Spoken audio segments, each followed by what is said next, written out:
At the moment, we've just spent 4 years getting to a point where the US CCPs have been granted equivalence in EU for EMIR purposes, for mandatory clearing purposes. Now, if those rules in the US fundamentally change because the new regime decides it wants to either upgrade those or downgrade those, the question then becomes whether equivalence still works. So Andrew, what can you tell me of the negotiations and recognitions of equivalence? So the equivalence basis comes out of the sort of G20 Pittsburgh Agreement back in 2009. So this is the idea that rules should be deferred across different member states, into different jurisdictions, so that there's not an extra regulatory burden on firms that are working cross-border in a cross-border environment. So it allows you to defer to another jurisdiction's rules so that you can rely on that environment, so you don't have to then try and deal with both sets of rules. Well, how is Brexit affecting the equivalence plan? It's an interesting question, and I think the one that we've spent a lot of time debating over the last few weeks. The difficulties are that equivalence is quite a long decision-making process. Effectively, there are two parts to it. One is a technical decision, so you review whether or not another jurisdiction's rules are actually technically equivalent. Does it get you to the same result? It's not about whether or not they're perfectly matched, do you have the same rules? It's whether or not they achieve the same outcome. You also have to look at whether or not the supervisory environment is the same and again achieves the same sort of process.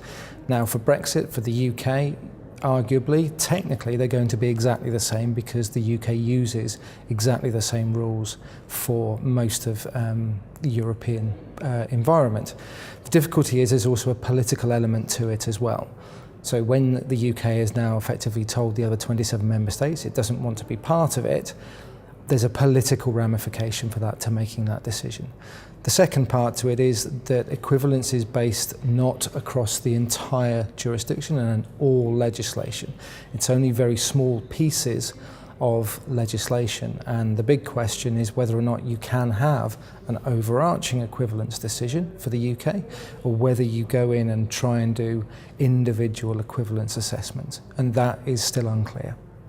So are there any other regulations that could affect equivalence?